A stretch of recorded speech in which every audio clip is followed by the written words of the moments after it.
I love you. I love you. What made you fall in love with Ay, me? nano. So, what's your biggest regret in life? Ano naman yung mga ugali ko na ayaw mo?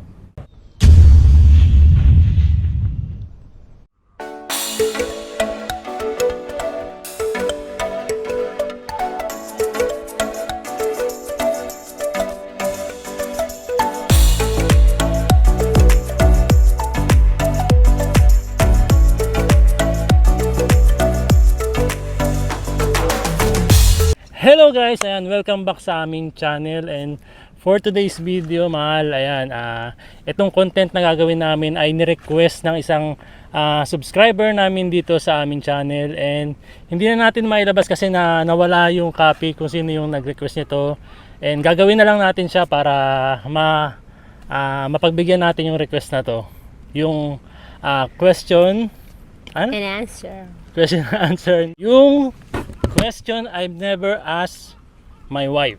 So, tatanungin ko lang siya ng mga tanong na hindi ko pa naitatanong sa kanya sa video na ito. Ayan. Meron ka pa bang mga tanong na di natatanong sa akin? Siguro meron na parang hindi lang natin na pag-uusapan siguro. Parang mga simpleng katanungan lang naman to. Na kasi ni-request lang to ng ating subscriber, mahal. Ayan. And tingnan natin kung ano yung sasagot ni Aya sa mga tanong na to. Ayun, huwag na natin patagalin. Simulan na natin yung mga question na pwede kong itanong. Okay, sige, simulan na natin. Okay, mahal, ito yung question number 1 ko sa'yo, mahal. Yes. Will you marry me again? Hindi Ah. yun.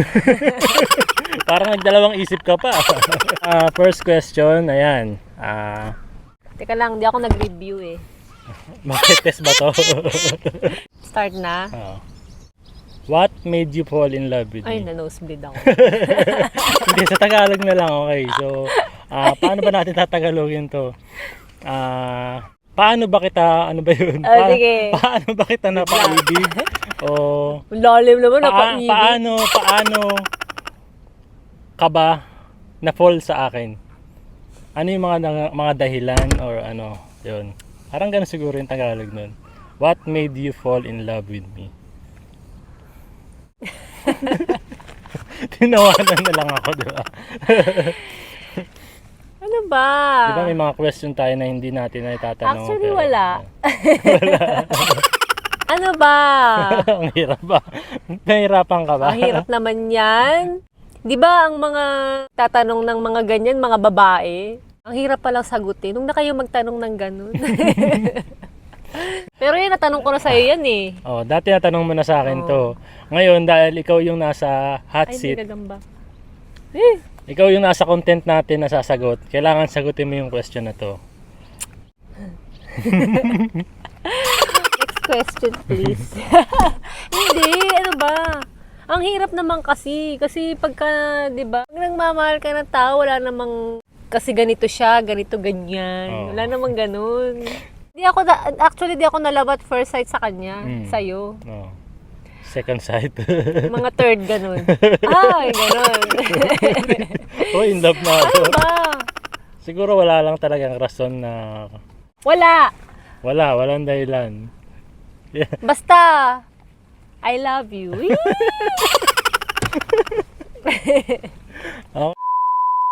Okay, so sa next question naman natin is, ayan, where did you see, nakita na. Ay, sabi English mo. Ayan, sa next question natin, where do you see yourself in 5 years? Ayan. Siguro naman kasama mo pa ka nun. Siyempre. Mga 6 years, ganun. Saan mo nakikita yung sarili mo after 5 Ilan taon na years? ba, ilan taon na ba ako ngayon? Okay. Siguro, meron na tayong bagong bahay. Tapos may baby na ulit tayo. Third baby. Yung mga plano kasi yun, no? Okay. Siyempre, Oh. with you. Kinanta na lang. And sa next question naman natin, okay.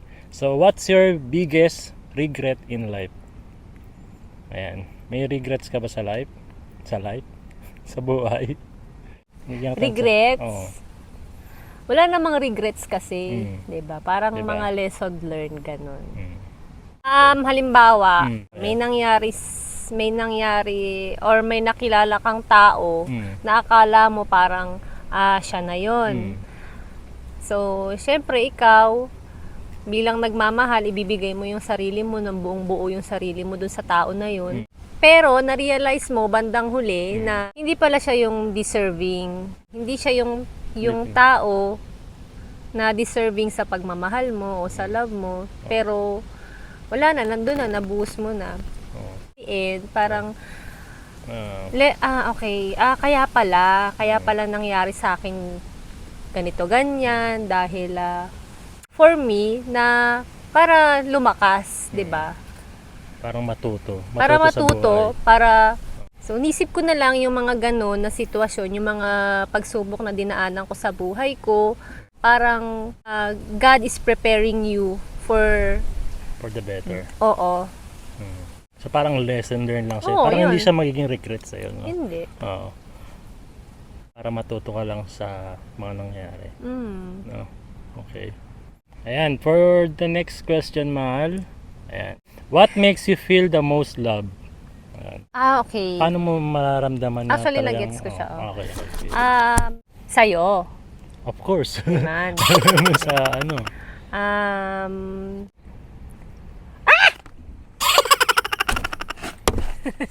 Pag dumadating ako sa punto na Mm. or sa sitwasyon na nadidepress ako, nalulungkot ako, Mm. halimbawa sa trabaho, sa family ko, Mm. tapos nandiyan ka para makinig sa akin. Yun. Doon mo mas nararamdaman yung love. Mm-mm. No? Okay, so sa next question naman, okay. Which thought and worries keep you up night? May mga naiisip ka ba pag ano, o mga worries na parang nasa iyo pag lalo na pag gabi na, ganun ba tanong yan? Yung tumanda na tayo, tas lumaki na sila AG, may sarili na silang pamilya, sila Yuna. Parang dumadating sa point na ganun na iniisip mo agad. Oo, kasi parang sana balang araw pagtanda natin, 'di ba? Mm. Kahit papaano No? maalala tayo.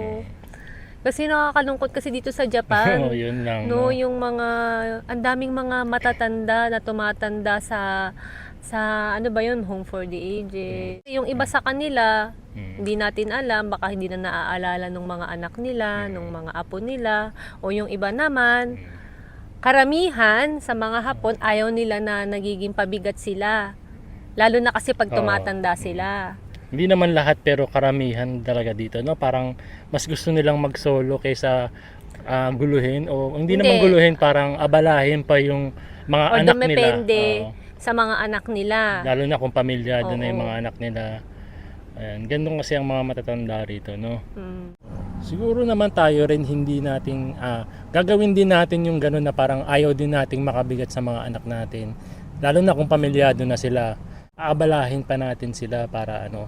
Siguro magkukusa naman yung mga anak namin dahil pinapalaki naman namin sila na parang maging mapagbigay sa tao o sa pamilya nila, lalo na sa magulang. Siguro naman hindi aabot sa point na ganun na mangyayari sa amin. No? Sa'yo, siyempre, itong question na to. Which of your accomplishments are you most proud of? Ayan. Which of your accomplishment are you most proud of? Ano yung pinaka napaproud ka sa mga na-accomplish mo na sa buhay mo? Marami ka na naman na-accomplish eh. Pero sa tingin mo, ano yung pinaka mas napaproud ka na nagawa mo tong bagay na to? Parang ganun. Nung naging mag-asawa tayo, nung nagsama tayo, syempre alam naman natin, 'di ba? Nakwento ko naman sa iyo nung bata pa ako, hindi ako sanay sa mga gawaing bahay. Talaga po pinalaki ako, kami magkakapatid ng mga parents namin, may mga kasambahay kami.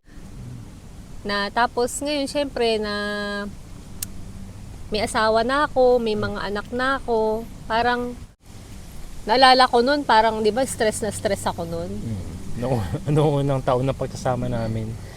Hindi ka siya sanay sa mga gawaing bahay pa. So, dahil nga may mga responsibilities na siya, dahil pamilyado na siya, ginagawa naman niya yung mga bagay na yun, pero dahil nga hindi pa siya sanay. Yun. Kasi parang Medyo, feeling ko parang ano ba yan? Parang duties, ganun. Pero nung tumagal naman, mahal, nasanay ka naman din. Parang, yun nga, nagagawa mo naman na Ayun. lahat. Tapos dati di ako nagluluto. Hindi ako marunong magluto. Hindi Tapos siya. ngayon, no, Oo, masarap ako magluto. Oo naman. Yun. So yun, na-accomplish ko yun. Ayan. Yung pagsisilbi mo sa amin, sa akin, sa mga anak natin, kumbaga parang ginagawa mo yung mga bagay na Ginagawa ko yun dahil mahal ko kayo. Diba? Hindi dahil sa parang responsibilidad. Oo. Diba? Yun ang sobrang nakaka-inlove lalo kay Aya. Ayan, no? Na yung bagay na yun na pala na yun, accomplishment na talaga sa kanya yun. Yes, accomplishments. Diba? Na sobrang nakaka-proud nga naman Pero talaga. syempre di ko magagawa yun kung hindi mo ako tinutulungan. Oo. Hindi naman 100% ako yung gumagawa sa bahay. Diba? Si JP yan. Parang ano yan di ba? Parang tulungan. Hindi dahil ikaw yung babae, ikaw yung gagawa ng ganito, ganyan. Oo. Ikaw lalaki, ikaw Syempre magtrabaho. naman. At tutuwa ako kasi ang asawa ko, pangasawa ko is very responsible. Sobrang responsible niya, tapos selfless, lalo na pagdating sa amin ng mga anak niya. Sa next question naman, mahal. Ayan.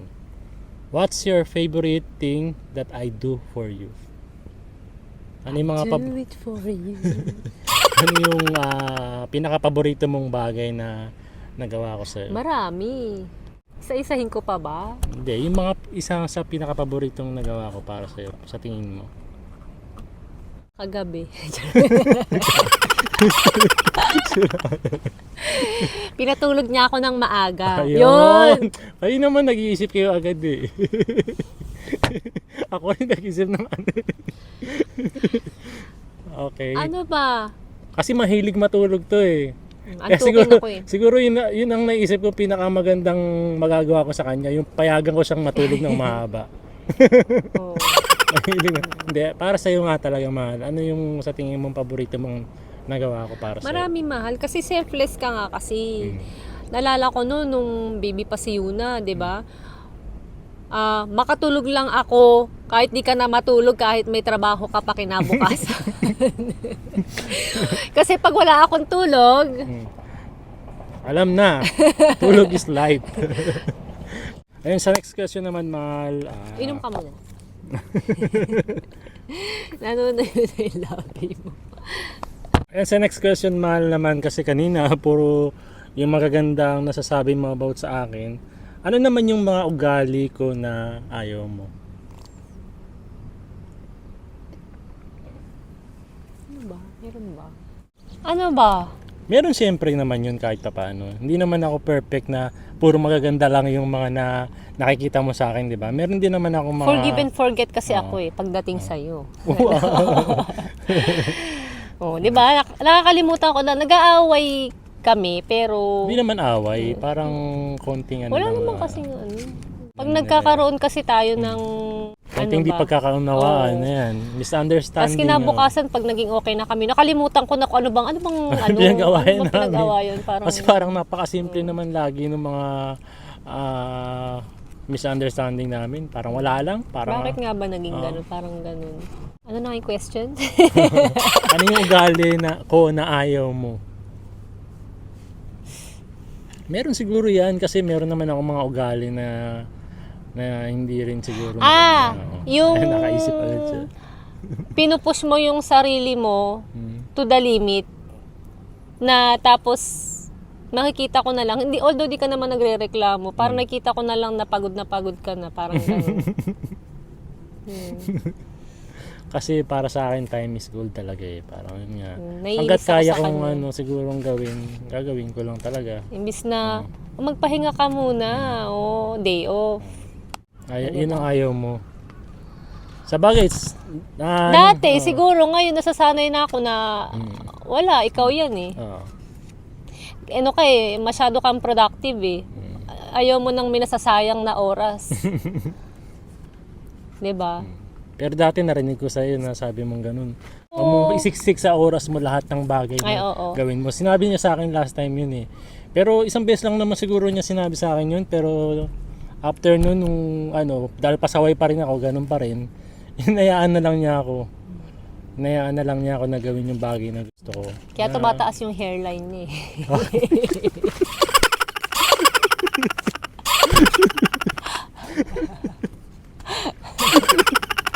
Hair reveal! Ganon. Okay, sa next question naman, mahal. Ayan. What's the secret to our relationship? Ano ba sa tingin mo na sikreto sa relasyon natin? Secret. Secret? Secret nga eh. Ayaw i-reveal. Secret. Siguro ang tanong na to is parang sikreto sa masayang relasyon. Gano'n. No. Parang ganun ang pagkakaintindi ko sa kanya. Hindi yung sikreto na tinatago-tago talaga. Kumbaga sikreto na kung bakit tayo masaya sa relasyon. Kung bakit tayo kontento sa relasyon natin. Ayan. Ano yung mga sikreto natin na pwede nating i-share sa kanila. Marami tayong secrets, mahal eh. Actually, hindi siya secret naman. Kumbaga parang kung ano ba yung ginagawa lang natin sa tingin natin. No? Na pwede nating i-share sa kanila. Ano bang usually pinagtatalunan ng mag-asawa? So, Lihim. So, transparency. Ganon. Siguro, no? Transparency. About sa pera, di ba? Oo, Isa yan sa mga pinagtatalunan ng mga mag-asawa eh. Wala naman tayong pagtatalunan sa pera. Oo, kasi wala namang pera. Kaya siguro hindi kami nagtatalo sa pera. Wala namang Transparent yung pera. Transparent yung pera eh. Tubig ba yan? na eh. Pero nga. Pero seryoso, transparency. Walang secrets. No. Di ba? What's your secret? Ang secret lang dyan is dapat wala kayong sikreto sa isa't isa. Oo. Pak! No? Saka maging kontento kayo kung ano yung meron sa partner mo, sa asawa mo, 'di ba? Kung ano yung mali at tama sa kanya, maging kontento ka, tanggapin mo siya ng buo, 'di ba? Siguro hindi tanggapin, mahal eh. Nalala ko nun kasi 'di ba? Meaning ko nun, immature ako nun. And lagi ko sinasabi sa iyo nun, ito ako eh, tanggapin mo ako kung ano ako. Pero sinasabi niya sa akin nun, ano ba sinasabi mo? Parang napaisip din ako. Kung mahal mo yung tao, magbago ka sa kanya. Kung ano yung mali sa'yo, lalo na, for example, if ever mga past relationship mo, lagi mo sinasabi na, ito ako eh. Gusto ko to eh. Kung anong gusto ko. Mali. Isipin mo rin yung partner mo, yung nararamdaman niya. What if mag-continue ka na ganun-ganun ka? 'Di ba? Tama naman. Oo. Kumbaga parang gagawin mo yon dahil hindi gusto ng partner mong magbago ka. Oo, gagawin mo yun dahil mahal mo siya. Oo. At kung ano yung alam mong mali sa'yo na pwede naman baguhin, na hindi naman ganun kahirap baguhin mo na lang para sa kanya, di ba? Parang hindi rin naman niya kailangan pilitin ka na magbago para sa kanya. Sarili mo na lang yung magdedesisyon na magbago. Kasi ang kawawa dun yung partner mo. Kung ililit mo na ganun yung sarili mo, hindi ka mag-grow. Oo. Napiling mo na lang lagi ka na lang tama. Oo, ganun. Di ba? Parang wala kayong lahat ng pag-usapan nyo, lahat ng pagtatanong nyo, tama ka. Diba? Lahat tayo nagkakamali, wala naman taong perfecto talaga na hindi para sa pwede sarili mo magkamali. din naman yun eh. Diba? Tama, para mag-matured. Yes. Mas maging better ka para sa partner mo. Diba? Pares kayo mag-grow nun kasi nagkakaintindihan kayo. Diba? Yes. Okay, sa ating last question naman, mahal. Last na to? Ikaw, para sa'yo, what is the quote of your life?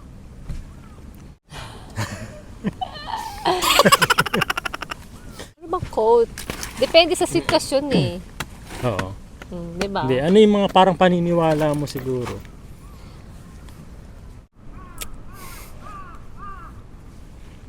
Ak daw, sabi nung uwak. Ak. Yung uwak nakikisali sa amin eh. Actually, marami akong quote. Kuya quote. Kuya quote. Pero siguro paborito ko is yung, if it doesn't open, it's not your door. Oh, so di ba? Dahil sa buhay, may mga pangarap ka. Katulad ko, pangarap ko noon maging FA balang araw, pero sa kasamaang palad. Kasamaang palad ba tawag doon? Kasamaang palad. Hindi naman kasamaang palad. Kasamaang paa. Oh. Kasamaang batok. Pangarap ko dati, so lahat tayo may mga pangarap. Like me, ang pangarap ko dati, balang araw. Nung bata pa talaga ako, pangarap ko maging flight attendant balang araw. Pero siguro dahil sa financial status namin, kailangan kong mag-stop sa pag-aaral. So hindi ako nakapagtapos. Parang hindi ako nabigyan ng chance para makamit ko yung dream job ko. But, 'di ba? Siguro kung naging FA ako, hindi kita nakilala. 'Di ba? Kung naging yung kung ano man yung pangarap ko at naging ganun ako, siguro hindi ako masaya. Hindi katulad ngayon na masaya ako. Simpleng buhay, masaya, kontento. Siguro naman magiging masaya ka rin dun nun. Dahil pangarap mo nga yun, mahal eh. Pero siguro, hindi lang siguro yun yung nakalaan para sa'yo talaga. Diba? Kumbaga, yun nga, katulad nga yung sinabi mo sa quote mo na kung may pintong magsasara sa'yo, mayroong bintanang magbubukas sa mga pangarap mo or sa mga bagay na nakalaan para sa'yo. Hindi bintana na yung nagbukas. Gate yung nagbukas. Hindi hindi pinto yung nagsarado, gate naman ang bumukas. Yes, ganun. Mas malaki. Oo. Bahala ka dyan. I love you. I love you. Ayun, so yun lang. Ayun, maraming salamat sa inyo and I hope na nag-enjoy kayo sa video na to. May natutunan kayo at mas ma-inspired kayo sa mga videos na nilalabas natin dito sa JP Pinoy Vlogs. And maraming salamat sa nag-request ng video na ito. And ayun, kung bago ka lang sa aming channel ay mag-subscribe ka na at i-hit mo na yung notification bell para like kang updated sa aming mga videos. Huwag mo na rin kalimutan na mag-like at mag-comment sa aming video na ito. Ayan, maraming salamat po sa inyo lahat. Sayonara.